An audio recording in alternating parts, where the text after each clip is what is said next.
ജയിലിലെ കണ്ണീർ, ആരും കാണാത്ത ആഴങ്ങൾ. ജില്ലാ ജയിലിലെ ആ ഭീമാകാരമായ ഇരുമ്പ് വാതിൽ വലിയ ശബ്ദത്തോടെ അടഞ്ഞപ്പോൾ, ചുറ്റുമുള്ള ലോകം പെട്ടെന്ന് നിശബ്ദമായതുപോലെ മീരയ്ക്ക് തോന്നി. പ്രശസ്ത എഴുത്തുകാരിയായ മീര അവിടെ എത്തിയത് തന്റെ പുതിയ നോവലിന് വേണ്ടിയുള്ള ഒരു കഥ തേടിയായിരുന്നില്ല, മറിച്ച് ഒരു മനുഷ്യനെ തേടിയായിരുന്നു.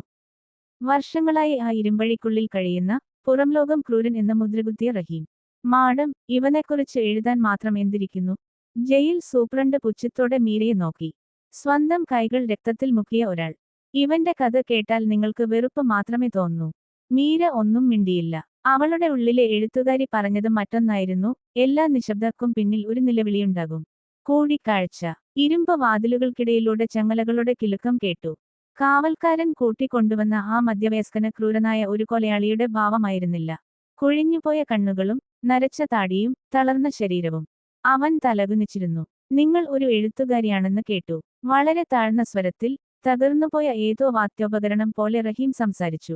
മീര അവനെ സൂക്ഷിച്ചു നോക്കി. ആ കണ്ണുകളിൽ കണ്ടത് ദേഷ്യമല്ല, മറിച്ച് കടൽ പോലെ ആഴമുള്ള ഒരു ദുഃഖമായിരുന്നു. അവൾ നേരിട്ട് ചോദിച്ചു, റഹീം, എന്തിനായിരുന്നു ആ കൊലപാതകങ്ങൾ?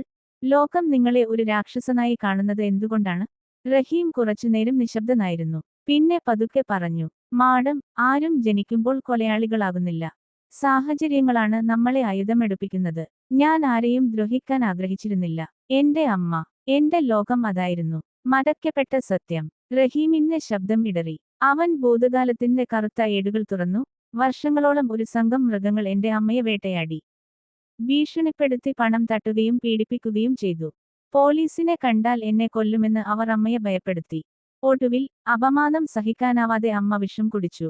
അവൻ വിതുമ്പിപ്പോയി. അമ്മ മരിക്കുമ്പോൾ ആരും ഉണ്ടായിരുന്നില്ല മാഡം. നിയമം എന്നെ സഹായിച്ചില്ല, ദൈവം എന്നെ കേട്ടില്ല. അന്ന് ഞാൻ തീരുമാനിച്ചു, അമ്മയെ മരണത്തിലേക്ക് തള്ളിവിട്ടവർ ഈ ഭൂമിയിൽ വാഴരുത് എന്ന്. എന്റെ കോപം അതൊരു തീയായിരുന്നു. പക്ഷേ ഇപ്പോൾ ഞാൻ അനുഭവിക്കുന്നത് ജയിൽ ശിക്ഷയല്ല മാഡം, റഹീം തന്റെ നെഞ്ചിൽ കൈവച്ചു പറഞ്ഞു. എന്റെ അമ്മയെ രക്ഷിക്കാൻ വൈകിപ്പോയി എന്ന തിരിച്ചറിവാണ് എന്റെ ഏറ്റവും വലിയ ശിക്ഷ. അവന്റെ കണ്ണുനീർ തറയിലെ സിമന്റ് മണ്ണിൽ വീണ് പടർന്നു.